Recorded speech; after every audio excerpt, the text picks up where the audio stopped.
Welcome to Bloodwolf Arts Studio, and I am your host, Mr. Moonlight. What you can look forward to on this channel is the reading of short stories and poetry. My YouTube channel is where I will be posting context and author information and details for each poem or title I read here. I'm going to start with my first published book, my collection of poetry, The Seasons of Life, Volume 1.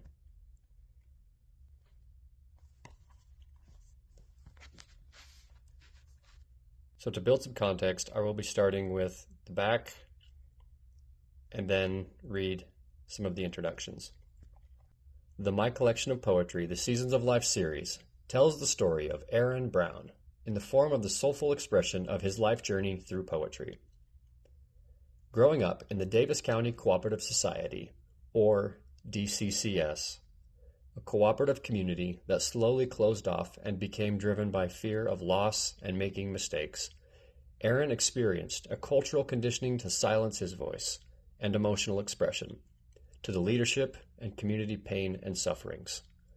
These works share his journey of reclaiming his voice as he dared to speak the buried words of his heart and soul, to discover healing, personal power, and the most universally asked question of all: who am I?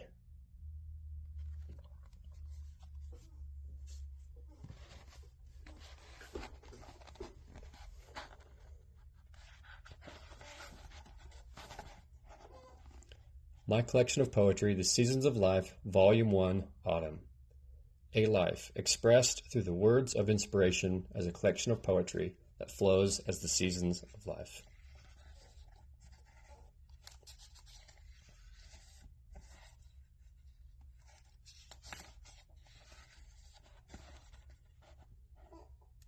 Acknowledgements. Myself, who I choose to always honor and remember first. Spirit, the creator and essence of my soul and who I am. John Brown and Carrie Pratt, my creators and guides of my life on earth. Mom and Dad, I know you did the best with what you had and have given me certain dispositions that I carry today.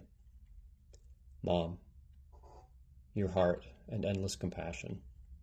Dad, your gentle spirit and heart for excellence and fairness in all you do. The Davis County Cooperative Society, the cooperative community I grew up in that always put a roof over my head, gave me places to work, and provided me with many necessities of life. I wish nothing but healing and peace for the heart of this community. There are many deep hurts that have only perpetuated more hurts in the pursuit of a vision of a unified world. I see you. My siblings, all the heartaches and joys we have shared together. We didn't always get along, and yet so many of my fondest memories were made growing up on the farm, doing things that really should have killed us on our crazy adventures.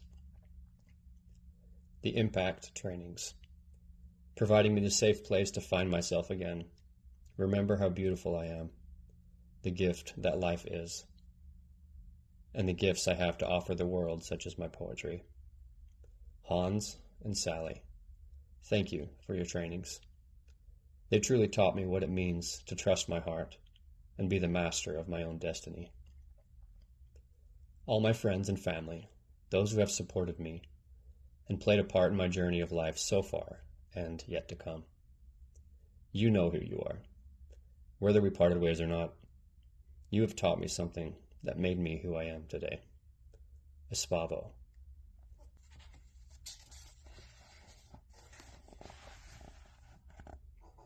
Foreword. I grew up in a cooperative community called the Davis County Cooperative Society, DCCS, founded and based in Bountiful, Utah in 1935. Over time, the community became closed off and isolated, as the lifetime term leaderships of the founder's family transitioned from one to the next. The culture was once founded on openness, diversity, shared resources, cooperation, unity, and accountability. One extreme to the next, the culture over time became driven by a fear of failing to create heaven on earth, and losing the original cultural identity and vision of the founder, as the founder transitioned to the next life suddenly and much earlier than expected. The leadership and community were now consumed with preserving and perfecting the culture and human condition to protect future generations from experiencing pain and failure. Underage marriages, unquestionable loyalty to the leadership, or the man on the watchtower, a title the leader is known by inside the DCCS. Fears of moral and genetic contamination from non-members, incest, arranged marriages, as well as fundamentalist LDS doctrines such as polygamy. These, alongside other systems and institutions, are what resulted as the sustained norms in the scramble to maintain the culture's survival and mission of establishing heaven on earth. I was born a fourth-generation member within this community, now dominated and operated primarily by the extremes of fundamentalist LDS ideology. The community had since prioritized an image of oneness and harmony over authentic self-expression and diversity that might disrupt that image and threaten the cultural purity and survival. Born on an outlier aspect of the community on a farm in Idaho, with a love of adventure and what I eventually came to find as a deeply sensitive soul, I found myself drawn to rhyme and the soulful expression of the written word at a young age. My first memory being Dr. Seuss's The Cat in the Hat. Growing up in the DCCS, I experienced a deep sense that I somehow didn't belong. I experienced various serious neglects and cultural pressures, and developed feelings of shame surrounding my creative expressions alongside a deeply dysfunctional expression of sexual emotional energy. During my adolescent years, battling my own sexual emotional shame and a deep desire to feel authentic connection with others, I rediscovered a creative talent I had shown signs of as a young child. A talent for expressing my deeper feelings through the creative written word as a way to understand my bottled up feelings in a way I never understood before. I was excited as how easy and natural it felt. As natural as breathing. Almost as if I was not writing the words myself, but was just an instrument of something larger than myself. As I began to express myself, I quickly discovered a lot of pain, confusion, loneliness, rage, self-hatred, despair, and shame. My dad discouraged me from exploring this part of myself. As one of the current sitting members on the governing board in one of the highest positions in the DCCS, and facing immense pressures himself as grandfather's firstborn to maintain the culture, legacy of the Browns, and image of oneness in the DCCS, I understood where he was coming from without him having to explicitly say so. I knew the culture. Do what you're asked by the one above, even when you don't feel like it. Dad encouraged me to destroy anything I created that expressed anything other than happiness and oneness. Feeling a pull to explore and share my emotions, a deeper pull than my dad's disapproval, I was inspired to write a 4-volume collection of poetry to tell my story, my life's journey. Each volume would contain 50 poems and represent a season of my life. And I would only write when I felt inspired or felt overwhelmed with feelings I couldn't understand.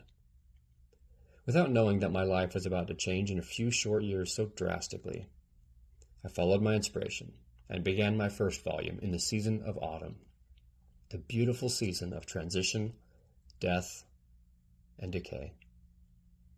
With that, my writings began and are now before you. Thank you for being a part of my journey. What has become clear over time on my personal journey of discovery so far is that this work is intended to share my emotional journey to inspire healing.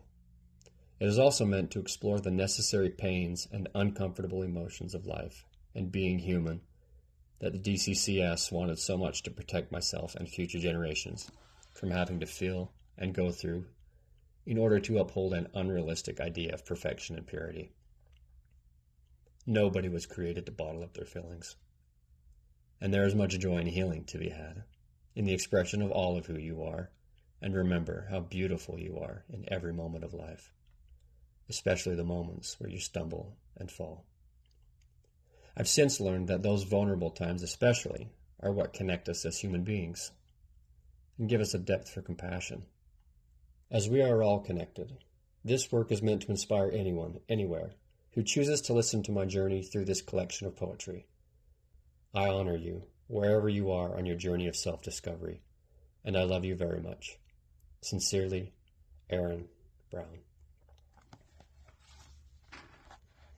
So that's the introduction. And I will be posting something every week, first on my YouTube to set the context of each poem as I read them, and then on my TikTok where I will be reading the poetry. Make sure to follow my Facebook, my YouTube, and my TikTok so you don't miss out on anything. Thank you for listening.